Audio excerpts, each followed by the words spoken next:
Why do I miss them? You weren't thinking about them. Not today. Not this week. Not even recently. And then, out of nowhere, a song plays. A place looks familiar. A random moment feels strangely heavy. Suddenly, they're back in your mind. Not as a memory you chose, but as a feeling that arrived without permission. You thought you were done. You thought you moved on. And yet, here you are. Missing someone you were sure no longer mattered. This is the part that messes with you. Because missing someone feels like proof. Proof that you didn't heal.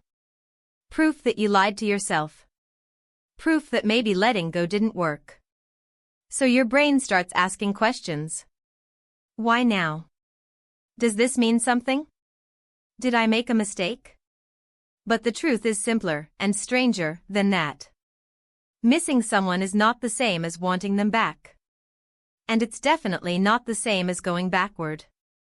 Your brain doesn't erase people when relationships end. It stores them.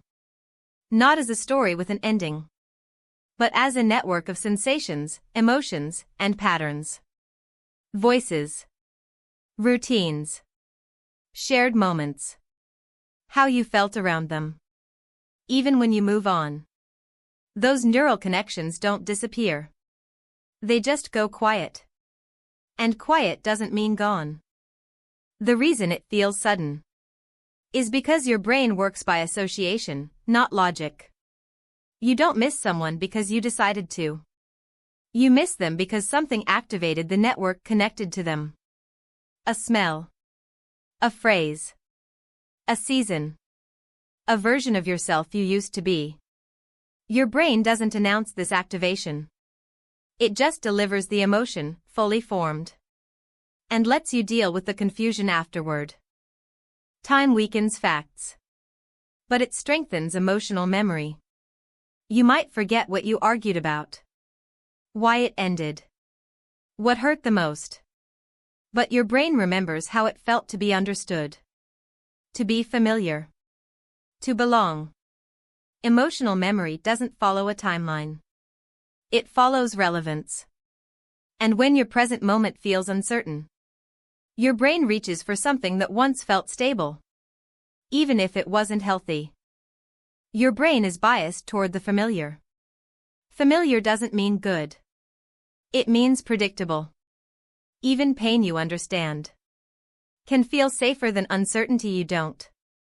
So when life feels overwhelming, lonely, or unstructured, your brain revisits people who once gave shape to your world. Not because they were right for you, but because your brain knew how to exist with them. Here's the part most people miss. When you miss someone, you're often missing a version of yourself. Who you were when life felt different. When things felt simpler. When you felt seen in a specific way. You're not longing for the person. You're longing for the emotional environment that existed around them. The person becomes a symbol, not the source. Ironically, missing people often happens after healing. Because when you were hurting, your brain was busy surviving. Once things calm down, your nervous system finally has space to process unfinished emotions. This isn't regression. It's delayed integration. Your brain is filing away what it didn't have time to feel before. The human brain hates unresolved stories. If something ended without closure, without understanding, without a clear emotional conclusion, your brain keeps the file open. Not to punish you, but to search for coherence. Missing someone is often the brain asking, did this mean something? Did I matter? Was it real? This is where people panic. Because missing feels like a signal. Like an instruction. But emotions are information. Not commands.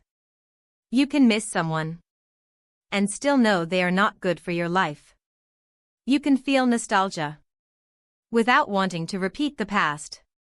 The brain doesn't separate emotion from logic automatically. That's your job. Missing people spikes during transitions. New phases. New routines. New identities. When your present hasn't stabilized yet. Your brain looks backward for grounding. Not because the past was better, but because it was known. The brain uses memory as emotional scaffolding, while it builds something new. Trying not to miss someone usually makes the feeling louder, because suppression signals threat. Your brain interprets avoidance as, this emotion is dangerous. So it brings it back, stronger. To force acknowledgement. Missing fades faster when it's allowed to exist, without being dramatized or judged. Missing someone is rarely asking for reunion.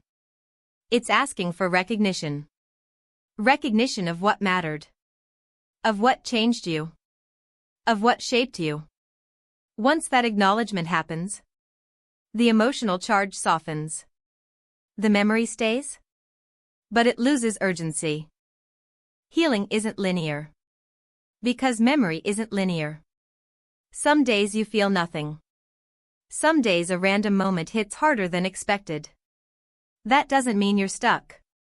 It means your brain is processing in layers. Each wave is quieter than the last, even if it doesn't feel like it in the moment. This is the boundary most people struggle with. Missing does not require action. Emotion does not require response. You're allowed to feel, without re-entering dynamics that no longer fit who you are.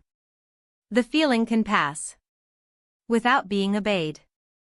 Over time, your brain stops attaching urgency to the memory. It moves the person from the present folder to the past one. Still meaningful. Still real. But no longer active. This happens naturally when you build new patterns that give your brain consistency and safety. Missing someone doesn't mean you failed. It means you're human. Your brain remembers connection because connection mattered. The goal was never to erase people. It was to outgrow the need to return to them. And the fact that you can miss someone without going back is proof that something inside you has already changed. There's a quiet liberation in understanding this. You can carry memories without carrying weight. You can honor the impact someone had without letting them define your present.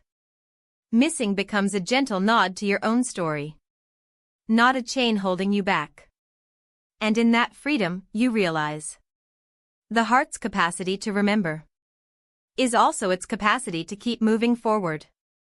You don't need to go back to know it mattered. You don't need reunion to feel whole. You simply feel, acknowledge, and keep walking. Ever missed someone you knew you didn't want back? Like if this helped you understand your mind. Subscribe to Why Curio for psychology that actually makes sense.